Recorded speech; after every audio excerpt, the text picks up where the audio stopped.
Olá, amados aqui da Sala de Justiça. E para quem não me conhece ainda, o meu nome é Solange Benite. Sejam muito bem-vindos ao canal. A nossa história de hoje é sobre a morte de Elisa Lam no Hotel Cecil.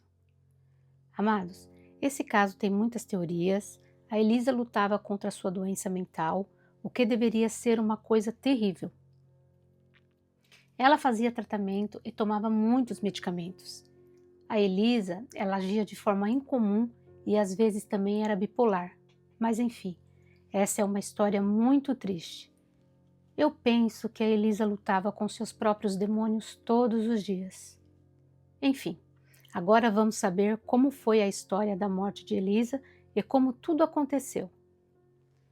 A Elisa era uma turista canadense e no dia 19 de fevereiro de 2013, o corpo dela foi encontrado dentro de uma grande caixa d'água instalada no topo do Hotel Stay On Me, que também tinha o nome de Hotel Cecil, localizado no centro de Los Angeles, onde estava hospedada. Hoje, aqui na Sala de Justiça, eu vou contar ou recontar mais um caso real para quem gosta de True Crime. Olá, amados aqui da Sala de Justiça. Aqui no canal eu conto e reconto crimes reais para quem gosta de True Crime. E se você gosta de histórias assim, está no lugar certo. Todas as quartas-feiras o canal traz um vídeo garantindo muita história intrigante para vocês. Então, vem comigo que no caminho eu te explico.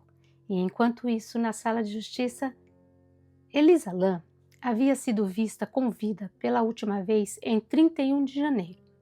E sua família registrou seu desaparecimento em 8 de fevereiro.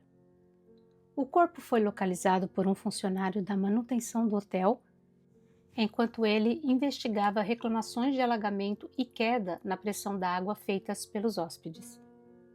O interesse pelo sumiço de Elisa aumentou em 13 de fevereiro, quando o Departamento de Polícia de Los Angeles divulgou imagem das câmeras de segurança mostrando a jovem agindo de forma incomum dentro do elevador do hotel, no mesmo dia em que foi vista viva pela última vez.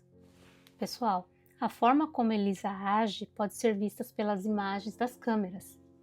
Amados, para vocês que além de ouvir também gosta de ver o vídeo, eu infelizmente só consegui apenas 2 vídeos, que por sinal não tem uma boa resolução, mas que eu vou passar junto com as imagens no decorrer do caso. Voltando aqui para a história. O vídeo rapidamente se espalhou pela internet. Embora a autópsia realizada em 21 de fevereiro não tenha conseguido definir de imediato a causa exata da morte de Elisa, o escritório do legista do condado de Los Angeles concluiu posteriormente que ela morreu em um acidente, apontando o transtorno bipolar como um fator relevante. A decisão veio após análises de sangue indicarem que ela não estava tomando a medicação necessária para controlar seu comportamento. Hóspedes do Hotel Cecil moveram um processo contra o hotel devido ao ocorrido, e os pais de Lam também abriram uma ação separada ainda naquele mesmo ano. Essa segunda ação, movida pelos pais, acabou sendo encerrada em 2015. Nos primeiros debates que surgiram na internet, muitos usuários destacaram o que consideram coincidências estranhas entre a morte de Lam e o filme de terror Dark Water, lançado em 2005. Gente, já deixo aqui de antemão para vocês que eu não vi esse filme, até mesmo porque eu não gosto de filme de terror, mas quem quiser fica de sugestão para ver o filme Dark Water. Continuando aqui. Desde então, o caso passou a ser mencionado com frequência na cultura popular internacional e inspirou diversas produções criativas ao redor do mundo. A Elisa Lam era filha de imigrantes provenientes de Hong Kong. Ela era estudante universitária, embora não estivesse oficialmente matriculada no começo de 2013.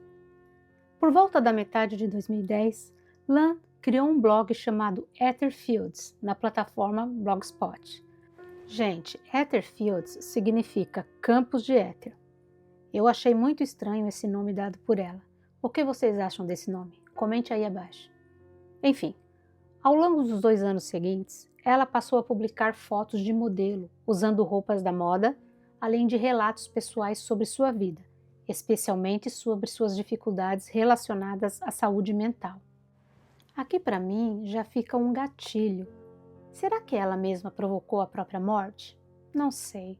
O que você acha? Dê sua opinião aí nos comentários. Continuando. Em uma postagem de janeiro de 2012, Elisa desabafou ter uma recaída no início daquele período letivo que a obrigou a abandonar várias disciplinas, o que a deixou sentindo-se completamente sem rumo e perdida. A Elisa demonstrava preocupação de que seu histórico acadêmico pudesse parecer comprometido por conta de tantas desistências de disciplinas, temendo que isso prejudicasse sua continuidade nos estudos e suas chances de ingressar na pós-graduação.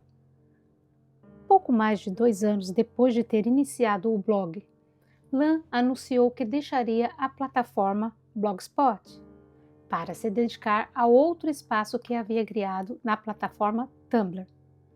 Nesse novo blog, ela publicava principalmente fotos de moda, trechos de textos e algumas mensagens escritas por ela mesma. Lan tinha diagnóstico de transtorno bipolar e depressão. E para lidar com essas condições, ela recebia prescrição de diversos medicamentos, incluindo antidepressivos, antipsicóticos atípico e estimulante do sistema nervoso central. De acordo com sua família, que mantinha essas questões de saúde mental em sigilo, Elisa não apresentava histórico de pensamentos para tirar a sua própria vida, ou tentativas desse tipo, embora um relato afirmasse que ela já havia desaparecido por um curto período no passado. Elisa também possuía um histórico de interrupções no uso dos remédios para o transtorno bipolar. E por conta disso, em várias ocasiões sofria episódios de alucinações que a levavam a se esconder debaixo da cama em busca de segurança. Pelo menos em um desses episódios, ela precisou ser hospitalizada. Para sua viagem pela Califórnia, Elisa percorreu o trajeto sozinha, utilizando trens e ônibus intermunicipais. Ela chegou a visitar o zoológico de San Diego e compartilhou nas redes sociais as fotos que tirou por lá. No dia 26 de janeiro, Elisa desembarcou em Los Angeles. Após 2 dias na cidade, ela fez check-in no Hotel Cecil, localizado próximo à região conhecida como Skid Row, no centro. Inicialmente, ela ficou hospedada em um quarto coletivo no 5º andar. Porém, após reclamações de suas companheiras de quarto sobre o que o advogado do hotel mais tarde descreveria como, abre aspas, comportamentos estranhos, fecha aspas, Elisa foi transferida para um quarto individual depois de 2 dias. Segundo Amy Price, gerente do Cecil Hotel e do Stay On Me, na época do desaparecimento, Lan deixava bilhetes para as outras hóspedes com frases como, abre aspas, volte para casa e vá embora, fecha aspas, além de trancar a porta e exigir uma espécie de senha para permitir a entrada. Estranho isso, não, amados? Bom, enfim, não sei. Alguns dias antes de desaparecer, Lan assistiu a uma gravação ao vivo do programa Conan, em Burbank, mas acabou sendo retirada do local pela equipe de segurança devido ao seu comportamento considerado perturbador. A Elisa mantinha contato diário com seus pais durante toda a sua viagem, até o dia em que desapareceu. Seus pais moravam na Colômbia Britânica. Em 31 de janeiro de 2013, data em que ela deveria fazer o check-out no Cecil Hotel e seguir para Santa Cruz, seus pais não receberam nenhuma notícia de Lan e, por isso, já entraram em contato com o Departamento de Polícia de Los Angeles, o LAPD. Preocupada com o sumiço da filha, a família viajou para Los Angeles para ajudar nas buscas. Os funcionários do hotel que viram Lan naquele dia afirmaram que ela estava sozinha. Fora do hotel, Kate Orphan, gerente da The Last Bookstore, foi a única pessoa que se lembrava de ter visto Lan naquele dia. Orphan disse ao canal CNN que Elisa estava extrovertida, muito animada e muito amigável, enquanto comprava presentes para levar à família. Ela estava conversando sobre qual livro escolher e se o que pegava seria pesado demais para carregar durante a viagem, acrescentou Katie. A polícia realizou buscas no hotel dentro dos limites legais permitidos. O quarto de Lan foi revistado e cães farejadores percorreram o prédio, incluindo o telhado, mas não conseguiram detectar seu cheiro. O sargento Rudy Lopes disse mais tarde, abre aspas, não procuramos em todos os quartos, fecha aspas. Só poderíamos fazer isso se houvesse uma causa provável para acreditar que um crime havia ocorrido. No dia 6 de fevereiro, uma semana após Lan ter sido vista pela última vez, o Departamento de Polícia de Los Angeles decidiu que seria necessário apoio adicional. Então, amados, eles colocaram cartazes com fotos de Lan que foram espalhadas pelo bairro e também publicados online, trazendo o caso à atenção do público através da mídia. No dia 13 de fevereiro, depois de mais de uma semana sem qualquer sinal de Lan, o Departamento de Polícia de Los Angeles divulgou um vídeo mostrando o último registro conhecido dela, capturado por uma câmera de segurança em um dos elevadores do Cecil Hotel em 31 de janeiro. A gravação tinha cerca de 2 minutos e meio. Lan aparece sozinha, realizando movimentos e gestos considerados estranhos. Ela aparece apertando todos os botões do painel do elevador. Ela observa o corredor e, em determinado momento, saiu do elevador mesmo com as portas ainda abertas. Quando as portas não se fecham, após seu retorno, ela sai novamente. As portas se fecham somente depois disso. O vídeo despertou interesse internacional pelo caso devido ao comportamento estranho de Elisa e passou a ser amplamente analisado e discutido. O vídeo foi compartilhado em grande escala, inclusive no site chinês de compartilhamento de vídeos, Youku, onde alcançou 3 milhões de visualizações e 40 mil comentários nos primeiros 10 dias. Gente, para quem não sabe, esse Youku é um site que funciona igual ao YouTube, porém é da China. É como se fosse o YouTube da China. Muitos dos internautas que comentaram relatam sentir-se desconfortáveis ao assistir às imagens. Surgiram diversas teorias para tentar explicar o comportamento de Elisa. Vamos às teorias agora. Uma delas afirma que ela estaria tentando movimentar o elevador para escapar de alguém que a perseguia. Amados, se vocês observarem no vídeo que ela está correndo e depois que ela corre, aparece a sombra, uma sombra de alguém. Achei isso muito estranho. Vamos continuar aqui. Outros levantaram a possibilidade de que ela estivesse sob efeito de êxtase ou alguma outra droga de festa, embora nenhuma substância desse tipo tenha sido encontrada em seu corpo. Eu penso que, se não foi encontrado nenhuma substância no corpo dela, então essa teoria não serve. Quando o diagnóstico do transtorno bipolar de Elisa se tornou conhecido, também surgiu a hipótese de que ela poderia estar passando por um episódio psicótico. Aqui pode até ser, porque ela tomava vários remédios e já sabia que ela tinha esse tipo de problemas. Outros espectadores levantaram a hipótese de que o vídeo teria sido alterado antes de ser divulgado. Aqui pode até ser também, faz sentido, porque alguém pode ter feito mal a ela e, para esconder o que fez, a pessoa depois alterou a filmagem das câmeras manualmente. E também ocultaram o carimbo de data e hora. Afirmaram que algumas partes haviam sido desaceleradas e quase 1 minuto de gravação foi removido. Pois é, gente, é um mistério. E isso pode ter sido feito para proteger a identidade de alguém que apareceria no vídeo, seja essa pessoa relacionada ou não ao desaparecimento de Elisa. Vamos passar agora para a descoberta do corpo. Durante as buscas por Elisa, hóspedes do hotel começaram a reclamar sobre a baixa pressão da água. Alguns relataram, mais tarde, que a água estava com cor escura e um sabor incomum. Vocês não vão acreditar. Na manhã de 19 de fevereiro, um funcionário de manutenção do hotel encontrou o corpo de Elisa Lam em um dos 4 reservatórios. Ai, gente, que horror e que triste. Cada reservatório tinha 1000 galões. Eles estavam localizados no telhado.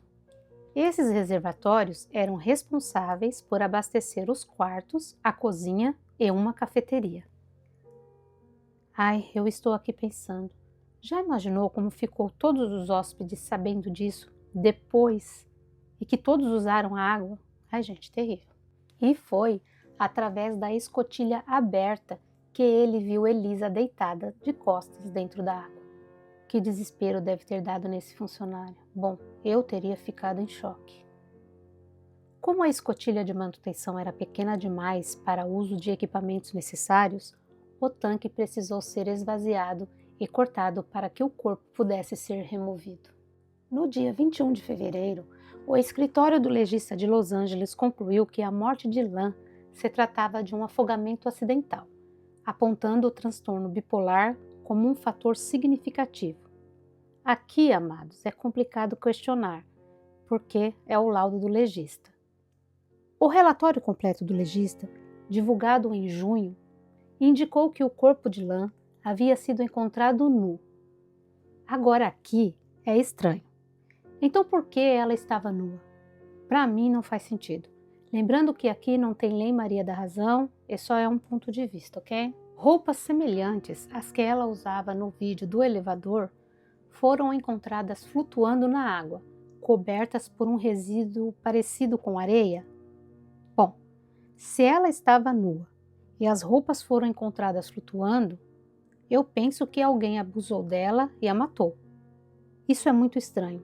Sei lá, mistério. O que vocês acham? Comente aí para eu saber. Além disso, seu relógio e chave do quarto também foram localizados junto ao corpo. Talvez a pessoa que fez isso com ela não queria roubar, e sim fazer a maldade que fez com ela. Não sei, foi só um pensamento. O corpo de Elisa apresentou decomposição moderada e estava inchado. A coloração era predominantemente esverdeada, com alguns padrões de marmoreio no abdômen e separação da pele visível. Não foram encontradas evidências de trauma físico, abuso sexual ou suicídio. Exames toxicológicos revelaram resíduos compatíveis com medicamentos prescritos encontrados entre seus pertences, além de remédios de venda livre como Sinutab e Ibuprofeno. Uma quantidade muito pequena de álcool, aproximadamente 0,02%, foi detectada, mas não havia presença de outras drogas recreativas. No entanto, investigadores e especialistas observaram que a concentração de seus medicamentos prescritos indicava que Elisa estava tomando doses abaixo do necessário ou havia interrompido recentemente o uso de seus remédios. A investigação conseguiu determinar a causa da morte de Lan, mas não explicou de imediato como ela teria entrado no reservatório. Essa é a dúvida. É a pergunta que não quer calar. Como ela foi parar lá dentro do tanque? Como, gente? Deixa aí nos comentários o que vocês acham. Continuando aqui. As portas e escadas que dão acesso ao telhado do hotel eram trancadas, com códigos e chaves disponíveis apenas para os funcionários. E qualquer tentativa de arrombamento supostamente acionaria um alarme. Outra coisa que não dá para entender aqui neste caso. A escada de incêndio do hotel poderia ter permitido que ela contornasse essas medidas de segurança. O rastro de seu cheiro se perdeu próximo a uma janela que dava acesso à escada. Um vídeo divulgado na internet após a morte de Lan mostrou que o telhado do hotel era facilmente acessível pela escada de incêndio e que 2 tampas do reservatório de água estavam abertas. Além da dúvida sobre como Elisa teria chegado ao telhado, surgiram questionamentos sobre a possibilidade de ela ter conseguido entrar no reservatório sozinha. Os 4 tanques tinham dimensões de 1,2 por 2,4 metros, apoiados sobre blocos de concreto. Não havia acesso fixo a eles, e os funcionários do hotel precisavam usar uma escada para verificar a água. Cada tanque possuía tampas pesadas, difíceis de serem recolocadas por dentro. Gente, muito confuso isso. Então, como ela conseguiu abrir as tampas e entrar no tanque? Gente, é muita pergunta nesse caso de hoje. O funcionário do hotel que encontrou o corpo relatou que a tampa estava aberta no momento, eliminando a questão de como ela poderia ter fechado por dentro. Cães farejadores que percorreram o hotel, inclusive o telhado, pouco depois do desaparecimento de Elisa, não encontraram nenhum vestígio dela. Os defensores da teoria de que o vídeo do elevador indicaria que Elisa estava sob o efeito de drogas ilícitas não se deixaram convencer pela ausência dessas substâncias nos exames toxicológicos, sugerindo que elas poderiam ter se degradado durante o período em que o corpo esteve no reservatório, ou que ela poderia ter consumido combinações raras de drogas que não seriam detectadas em um exame padrão. O nível muito baixo de seus medicamentos prescritos no organismo, aliado à quantidade de comprimidos ainda presentes no frasco, indicava que ela estava tomando doses abaixo do necessário ou havia interrompido recentemente o uso de suas medicações para transtorno bipolar, o que poderia ter desencadeado um episódio psicótico. O relatório de autópsia e suas conclusões também foram questionadas devido à informação incompleta apresentada.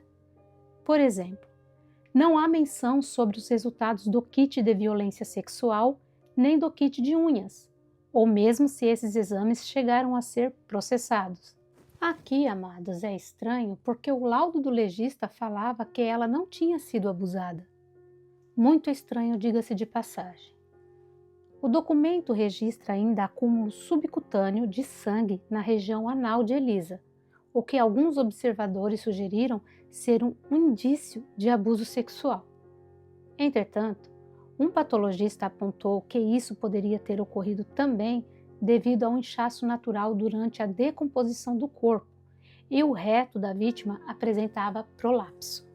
Os patologistas do legista, então, mostraram-se ambivalentes quanto à conclusão de que a morte de Elisa Lam teria sido acidental. Após a morte de Elisa, seu blog no Tumblr recebeu atualizações, provavelmente através da opção Kiwi da plataforma, que permite que publicações sejam publicadas automaticamente quando o usuário está ausente. O celular de Elisa não foi encontrado nem com o corpo, nem no quarto de hotel. Não se sabe se essas atualizações contínuas no blog ocorreram por roubo do telefone, ação de um hacker ou realmente pelo uso da função Kill. E também não há informações que confirmem que essas postagens têm alguma relação com a sua morte. Em setembro de 2013, os pais de Elisa entraram com um processo por morte injusta, alegando que o hotel não havia inspecionado nem identificado os perigos existentes no local, que apresentava o risco desproporcional à segurança de Lam e de outros hóspedes, e pedindo indenização não especificada e cobertura dos custos de enterro. O hotel defendeu-se, argumentando que não poderia prever razoavelmente que Elisa pudesse entrar no reservatório de água e como não se sabia exatamente como ela acessou os tanques, nenhuma responsabilidade poderia ser atribuída por não ter evitado o acidente. E em 2015 o processo foi encerrado. Amados, vamos falar agora sobre a cultura popular. Como eu falei para vocês lá no começo do vídeo, é que as circunstâncias da morte de Elisa foram comparadas a elementos do enredo do filme de terror Dark Water, lançado em 2005. O caso de Elisa Lam serviu de inspiração para obras criativas. Em maio de 2013, foi exibido o episódio Watershed, que quer dizer Bacia Hidrográfica, que encerrou a temporada da série da ABC Castle. Em Hong Kong, de onde a família de Lam era originária, cineastas também se inspiraram no caso. Na China continental, o diretor Liu Hao anunciou, um ano após a morte de Lam, que faria um filme baseado no caso dela. O cantor Zach Gray disse, abre aspas, me incomodava como as pessoas simplificavam o desaparecimento de Elisa atribuindo-o apenas a drogas ou transtornos mentais. Fecha aspas. disse o cantor, que estudou na UBC na mesma época e tinha um amigo que conhecia Elisa. Embora seja principalmente ficção, queríamos que o público sentisse que ela era uma garota real, familiar e não apenas um relatório policial. Abrindo parênteses aqui, amados, eu achei bem legal e pertinente a colocação feita pelo cantor Zach Gray. O que vocês acharam do documentário do cantor Zach? Comente aí para eu saber. Agora, amados, eu vou dar para vocês 2 dicas, caso queiram saber mais sobre este caso. Existe um documentário, é um docu-série na Netflix, sobre o caso da Elisa Lam. O nome desse documentário é Cena do Crime, o desaparecimento no Hotel Cecil. O documentário explora o caso da morte de Elisa e estreou em 10 de fevereiro de 2021. A outra sugestão é o programa Ghost Adventures, do canal Discovery+, que investigou a morte de Elisa em um especial de 2 horas, transmitido em 4 de janeiro de 2021. Para quem quiser, vai lá no Discovery+, dar uma olhadinha, ok? E você, o que achou desse caso? Deixe sua opinião nos comentários. Será que Elisa fez isso sozinha ou será que alguém fez isso com ela? Será que algum dia saberemos a verdade? Então é isso, meus amados. Muito obrigado por sua presença aqui. Esse foi o caso de hoje. Se você se interessa por histórias de crimes reais, se inscreva no canal, ative o sininho, deixe o seu like, compartilhe para mais pessoas, porque isso me ajuda muito. Lembrando que os vídeos da Sala de Justiça também são podcast e você pode ouvir quando e onde quiser. Não perca os próximos episódios, porque histórias assim você só encontra aqui, na Sala de Justiça. Beijos da Sol e até a próxima!